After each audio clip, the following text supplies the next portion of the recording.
Good. Welcome, everybody, to another conversation between Dave and myself. And one of the gifts that this time has given is the gift of us being able to connect on almost a daily basis and just talk about things that matter. And for all the listeners this is Mike Ivey. He has got glasses. Finally, he's admitting to the fact he needs glasses, which is in itself a big thing, let's just say. Normally they go up. I'd actually forgotten that they're still on. He's so vain, he wouldn't do it normally, but today he's doing it. This is a big moment. You're coming out, Mike. Well done. Yeah, I've definitely noticed the growing older in what's happening with the eyes. So cool. Good. So we've had a bit of fun this week. We've been talking a little bit of Seth Godin, and Dave spoke to us last time about Purple Cow. And we also then just early on in the week spoke about being remarkable. And one of the big things about resilience is can we keep moving forward? Resilience is found in motion. We tend to become less resilient when we have the feelings of being stuck. And a lovely question to ask ourselves is, where do we need to become unstuck? But I thought it would be quite nice to stay in a Seth Godin mode. For those of you who don't know Seth Godin, just look him up, a great marketeering guru and just a different thinker. And a couple of years ago, I got his book, Linchpin. And Dave, let me test your memory here. In Linchpin, we get his model. Now, I'm going to use the terminology he doesn't use, actually, but we sort of adopted one of his models, which we called the Pathfinder model. Do you remember that model, and do you remember how it goes? Let's kick us away with it. So top right-hand corner is the Pathfinder, bottom right-hand corner is Zealot, left-hand side is the top left-hand corner is Bureaucrat, bottom left-hand corner is, what do you call it? The Whiner. There we go. There we go. Zealot, Whiner, Bureaucrat. Yeah. So when we started using this model, we changed the word linchpin to the word pathfinder, simply because maybe within a South African culture, the term linchpin wasn't as well understood as possibly in American culture. But I love what Godin does because he talks about 4 types of persona we might adopt. Persona might be the wrong word. 4 roles we might play. And 3 of the roles are not necessarily the most helpful roles, where a 4th role, which is the Pathfinder Linchpin role, is the helpful one. So let's just quickly start with the Zealot role. So the Zealot comes from a term, zealous, comes from a group of people many years ago in the Roman times who were called zealots. And zealots would be people who were so passionate about something that they would use force. They would use whatever means was possible to get their particular way. So let's imagine we're in an airport. Sure, that is an imagination. Let's imagine we're in an airport. It's going to work now. Yeah. So at the airport, it was always interesting to see different people. But Dave, if somebody is a zealot at the airport, what are some of the things that they might do? How do zealots behave at the airport, or when they're not getting their way? Or maybe more importantly, how do zealots behave in a meeting room? So, what's fascinating about zealots is zealots are completely attached to the ideas and the thinking that's driving them. So there is no differentiation between themselves as a person and the event that's taking place. So whatever takes place, they feel it as if it's a personal to them. So if the plane was being delayed for some reason, in some way, they feel like that it is an attack on them personally, and so they need to fight for it. So the zealot is definitely the person in the queue that's demanding to see the manager, demanding some action right now, and will use words, I'm sure, like, this is unfair, this is not right, something needs to be done immediately, you cannot, and their whole tirade will be focused with themselves as the point of objectivity. That's usually the zealot's position, if I remember it correctly. Yeah, no, you're spot on. So zealots are dangerous people because,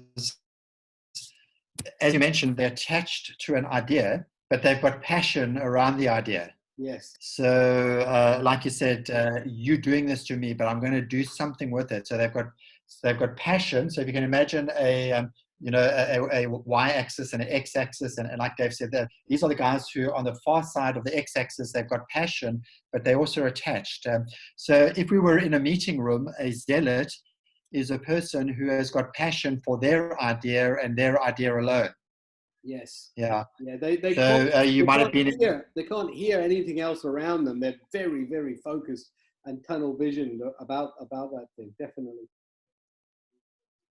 Yeah. So they would use words such as "this won't work." We've tried that before, and then they would go straight back to their idea, but my idea. Being a bit harsh on our politicians, but probably most politicians we know fall into the zealot space because their idea is right, and there's very, very little perspective for anybody else's idea, and they've got passion for it. So let's talk about the zealots in a COVID-19 space. What might be some phrases that zealots are saying right now? And sorry, Davey, I know I'm putting this on you. Yeah. Yeah. So I feel like I'm being on the spot here. So I think one of the zealot behavior that I am seeing in the COVID time is where, again, they feel that it's all unfair, and because this has suddenly been imposed on them, this sense of real unfairness, and then the desperation to try and exert some kind of pushback or change, to the government, or even the rise of the conspiracy thing, that somehow there's some other force at play here. And again, it's happening to me, and it's because of me, and there's this anger that's taking place. You see a lot of the zealot behavior happening in the States at the moment with this refusing to be locked down. They're going to go on the streets, going to protest.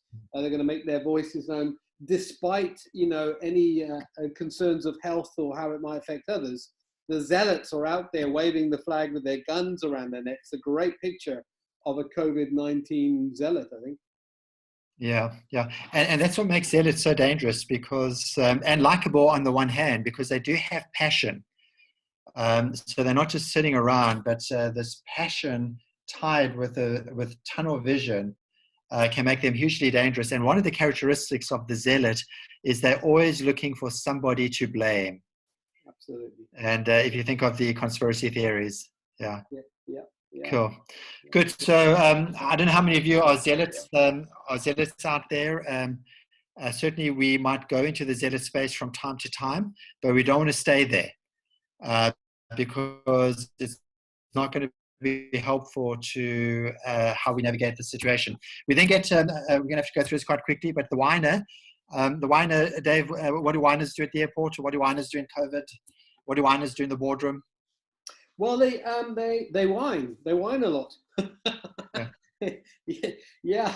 I mean, I hear it mainly when I've in South Africa, when I've gone to rugby matches, how everyone whines about the referee and how he's doing such a poor job, and they'll talk to anybody. They don't even know who they are.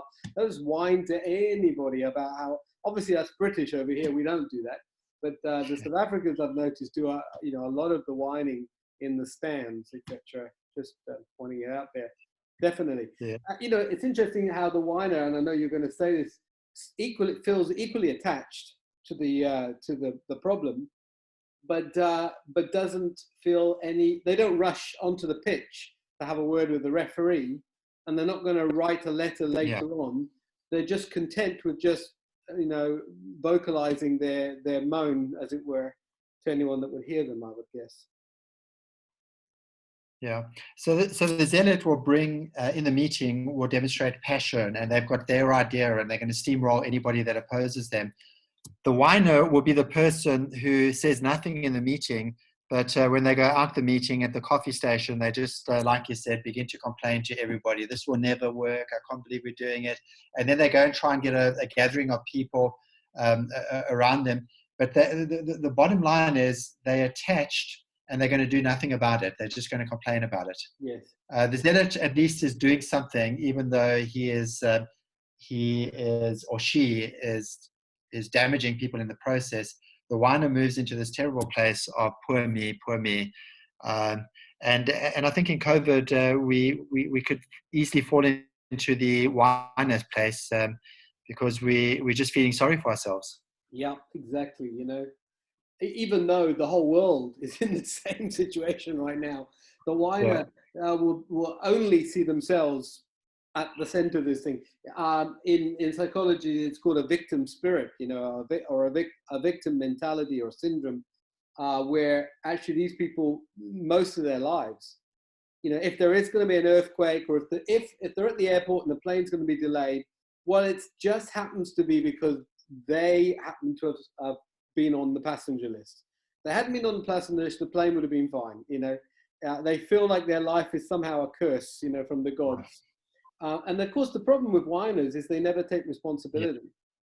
It is always someone else's problem, and therefore they never grow up. They always remain in perpetual childhood. Children never take responsibility for their actions; always feel it's happening to them. And whiners certainly in the Seth Godin category never actually grow up. It stunts their whole development, I think. Yeah. So again, all of us have those moments where we become whiners, but we want to quickly get out of that hole and not get stuck there. So everybody has a bad hair day. Don't make it 2 in a row, because 2 in a row could become 3, could become a hobby, and it's a role we don't want to play. So, Davey, I'm thinking we're probably on about 15 minutes already, but maybe we should leave the bureaucrat for a conversation tomorrow. Let's do bureaucrat and pathfinder tomorrow. So I think some of the things would be good to take from this is the two differences between the zealot and the whiner. Then what are it's the same root, sense of victim spirit or victim thinking, but what are principally the two differences between the two? So they both are attached, but they demonstrate that attachment very, very differently. The zealot is generally attached to his or her way. The whiner is attached to, as you mentioned, the world is against us. The huge difference between the two of them is one displays passion, the other is passive. Whiners sap your energy, zealots run over you, and in the end, both leave a path of potential destruction. We might want to be a zealot for a moment just to create a boundary, but we don't want to stay there. We might become a whiner just for a moment because something does suck and it's worth complaining about, but quickly move out of it. But the common ground is definitely if you think of it as tunnel vision. The zealot saying, "You did this to me." The whiner saying, "Why is this happening to me?" Very good. Very good. Yeah. I think we live in a state of either passive aggressive or active aggressive, but both are destructive. And so I think it'll be good for all of our listeners to look at our own lives and just weed out any area of passive or active aggression within our lives, and to try and change our thinking in that respect. Very good, Mike. Look forward to doing the next two with you tomorrow. Yeah, nice. Okay. Thanks, Evie. That's soon. Take care.